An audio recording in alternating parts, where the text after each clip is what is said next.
င်္ဂလာပါရှင်ဒီနေ့တော့ခရမ်းညီတဲ့ငပိချက်ချက်လေးမျှဝေပေးမှာဖြစ်ပါတယ်ရှင်ကိုင်းခမ်းကျင်သီးလေးတွေဈေးလေးအနေတော်ဖြစ်တာနဲ့ဝယ်လာလိုက်ပြီးတော့ကိုင်းခမ်းကျင်သီးလေးနဲ့ချက်စားမှာဖြစ်ပါတယ်ပထမဦးဆုံးခရမ်းကျင်သီးတွေကိုရေစင်အောင်စေအညာလေးတွေချွေပြီးရင်တော့ဒီလိုမျိုးလေးအနေတော်အတုံးလေးတွေလှီထားလိုက်ပါမယ်ရှင်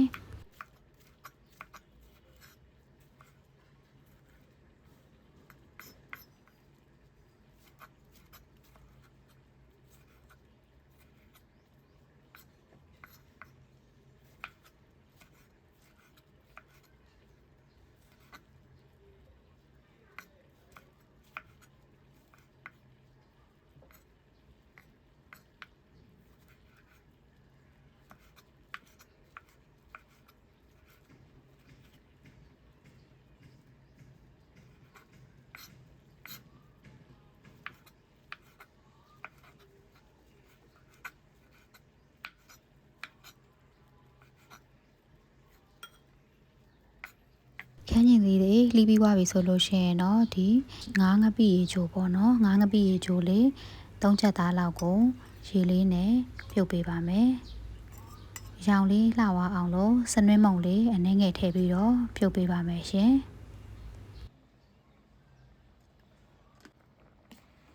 ငပိရေချိုးထားတာလေးကကြေပြီးတော့နူးသွားပြီဆိုလို့ရှိရင်တော့စကားလေးနဲ့အယိုးလေးတွေဆင်သွားအောင်လို့စစ်ထားလိုက်ပါမယ်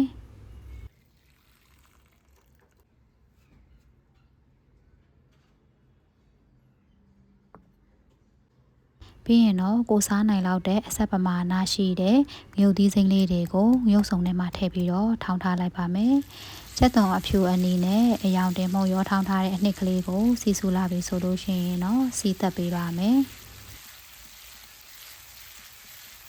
စီသက်နံလေးကမှုေးလာပြီဆိုလို့ရှိရင်တော့ခုနတုန်းကလှီးထားတဲ့ခန်းကျင်သီးလေးတွေကိုထည့်ပြီးတော့ချက်ပေးပါမယ်ရှင်။ပုံမှန်ဆိုရင်တော့ဒီလိုခန်းကျင်သီးတွေကြေသွားပြီဆိုလို့ရှိရင်တော့ကျမအမေက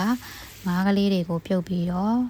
နှွှင်ထားတဲ့ဟာလေးတွေထည့်ပါတယ်တစ်ခါလေကြာရင်လည်းပစွန်လေးတွေကိုထည့်ပါတယ်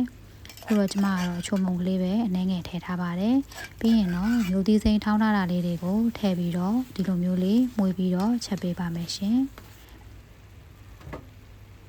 မျိုးသီးစိမ်းလေးတွေပို့ပြီးနွမ်းသွားအောင်လို့ရေလေးအနှဲငယ်ကိုလည်းထည့်ပြီးတော့ချက်ပေးပါမယ်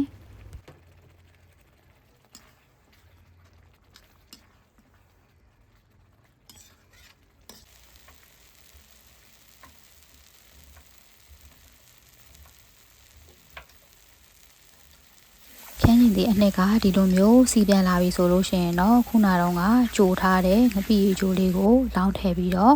ချက်ပေးပါမယ်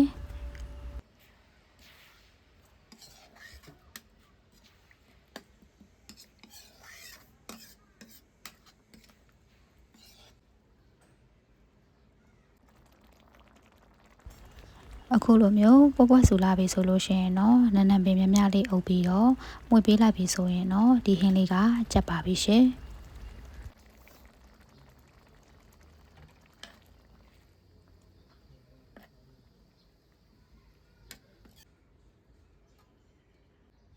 ဒီဟင်းလေးက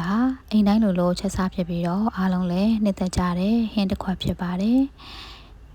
အခုလိုမျိုးအိမ်ချက်လက်ရလေးတွေကိုတင်ဆက်ပေးနေတာမို့လို့ channel လေးကို like and subscribe လေးလုပ်သွားပေးပါအောင်နော်